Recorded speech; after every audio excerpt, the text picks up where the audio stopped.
Hey guys, now you can study CA/IPCC taxation at your home. All the lectures will be delivered to you in a pen drive. You will also receive hard copy of notes for CA/IPCC taxation. So avail this opportunity, learn at your home at your own pace with your own mentor. Check the links given in the description below and the comment box below, or just write to us at neerajaroraclasses@gmail.com. Welcome back guys, ये है RTP पे discussion और हम discuss कर रहे हैं sir RTP का question number 19 जो डील करता है सर्विस टैक्स में डील करता है पॉइंट ऑफ टैक्सेशन से।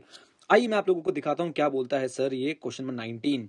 देखिए बहुत ही आसान है sir. With reference two point of taxation rule 2011 determine the point of taxation in respect of following independent transaction. तो you are just required to find out the point of taxation and which is very easy, don't worry at all। आइए मैं आप लोगों को दिखाता हूं। A public limited company paid director fees of rupees 2,10,000 to one of its director for attending a board meeting held in the month of April। बात खत्म बच्चों। अब जरा यहाँ पे ध्यान से सुनो। पहले ही आपने जैसे ही आपने ये वाली लाइंस पढ़नी शुरू कर दी तो आप समझ जाइए कि भाई रिवर्स चार्ज का केस है, क्योंकि कौन सर्विस प्रोवाइड कर रहा है? डायरेक्टर किसको कर रहा है? कंपनी को। हम लोगों ने बहुत अच्छी तरह पढ़ा हुआ है, whenever a director provides services to the company it falls under the reverse charge mechanism। कई बच्चे जो ऐसा सोच रहे हैं कि सर डायरेक्टर तो कंपनी का एम्प्लॉय होता है, उसके ऊपर सर्विस टैक्स क्यों लगेगा? भाइयों और बहनों प्लीज अच्छे से पढ़ाई करो।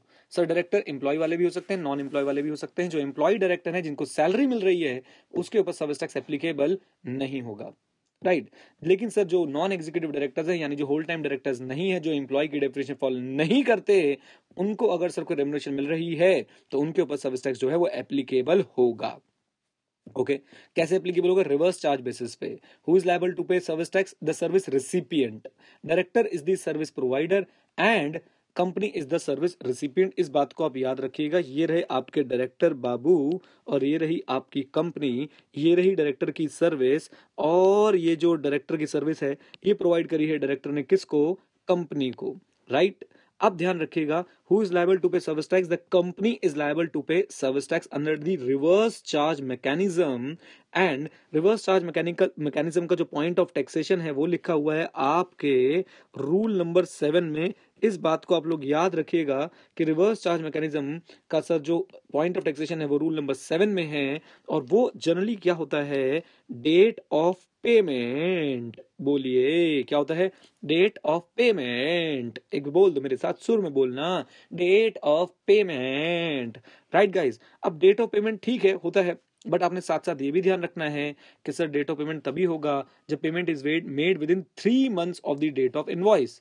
हाँ जी, when payment is made within what? 3 months of the date of invoice.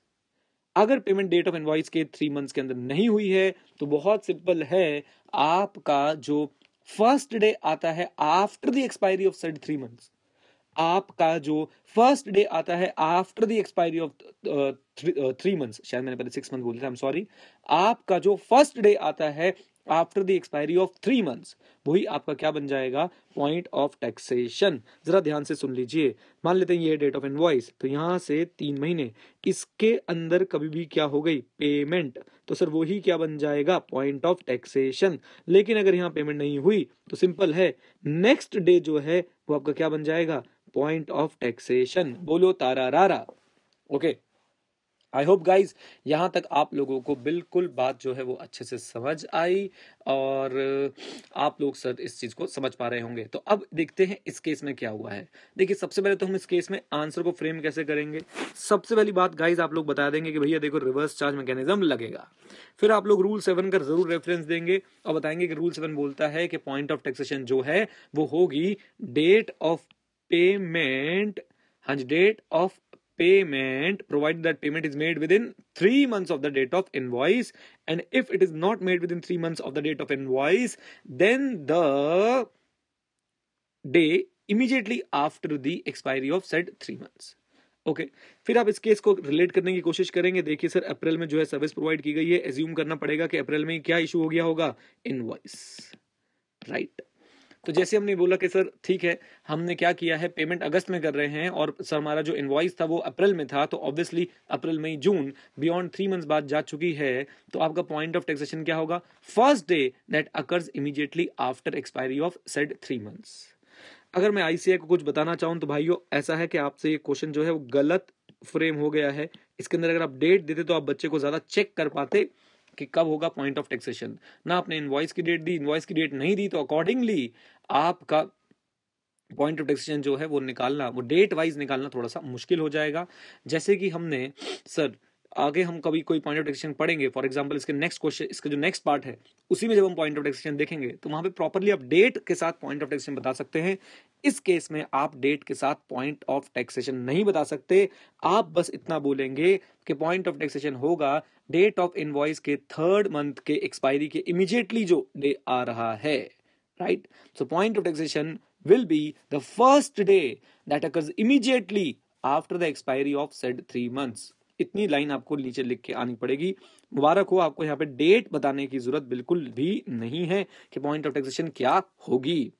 लीजिए, ये था गाइज आपका 19 का ए पार्ट। अब 19 का बी पार्ट देखते हैं। ये मेरा फेवरेट है, बहुत बार आरटीपी के अंदर आया है, एग्जाम में आने के हाई चांसेस है। आइए जरा देखते हैं।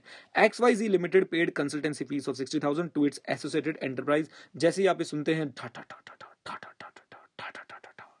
तुरंत आपके अंदर की एकता कपूर जाग जानी चाहिए। एसोसिएटेड एंटरप्राइज का ब्लॉक बना लीजिए गाइस, इसका भी रूल 7 में काम हुआ है। और अगर आपने हमारा आईडीटी का 40 मार्क्स वाला पैकेज लिया है तो मैंने बहुत अच्छे से समझाया था इसके पीछे का लॉजिक कि सर ये लोग क्या शैतानी करते हैं, क्यों नहीं सर ये पॉइंट ऑफ टैक्सेशन, क्यों इनके लिए पॉइंट ऑफ टैक्सेशन अलग से बनाने की जरूरत पड़ी। ठीक है, मैं आपको बताता हूं। इसलिए जरूरत पड़ी कि भाई और बहनों ये लोग शैतानी करेंगे और ये पॉइंट ऑफ टैक्सेशन आने नहीं देंगे, पॉइंट ऑफ टैक्सेशन आएगा ही नहीं तो पेमेंट करने नहीं देंगे। इसलिए गवर्नमेंट ने भी बहुत चालू निकली गवर्नमेंट भी, और उन्होंने जो लॉ बनाया वो बोला कि लो सर, डेट ऑफ डेबिट और date of making payment whichever is earlier. तो कम से कम अपने बुक्स में आप डेबिट जरूर करोगे। ये सारे लॉजिक्स मैंने समझा रखे हैं, इसमें लॉजिक्स नहीं समझाऊंगा, बस इसका पॉइंट कैसे निकलता है। Date of debit in the books of account of person receiving the service और date of making payment whichever is earlier. Question में दोनों गिवन है गाइस, कोई घबराने की बात ही नहीं है। इनवॉइस की डेट हमारे लिए काम की नहीं है, completely ignore it. General entry जो है वो 7/2 को पास हुई है, ये हमारी डेट ऑफ डेबिट हो गई। और जो है हमारी पेमेंट हुई है 25/2 को, ये हमारी डेट ऑफ पेमेंट हो गई। तो 7/2 और 25/2, 7/2 और 25/2 which ever is earlier. Obviously sir हमारा जो अर्लियर है वो है डेट ऑफ डेबिट, तो हमारा पॉइंट ऑफ टैक्सेशन भी क्या हो जाएगा, 7/2, राइट।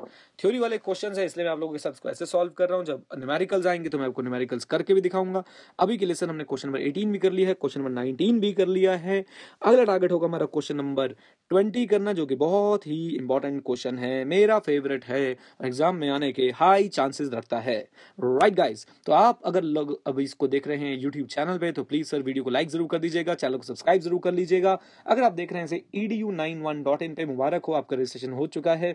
आप हैं बहुत ही एक्सट्रीमली अच्छे एक लर्निंग मैनेजमेंट सिस्टम में, और जहां पे आपको मिलेंगी बहुत सारी वीडियोस एक्सट्रीम लाइन मैनर में, जहां आप सर लर्न कर सकते हैं और साथ साथ आगे बढ़ सकते हैं, राइट गाइज। सो एंड में बस मैं इतना ही कहना चाहूंगा, जैसे कि हमेशा कहता हूं, स्टे कनेक्टेड, स्टे हेड, जय हिंद। और हाँ, सीखते रहें, क्योंकि सीखना बंद तो जीतना बंद।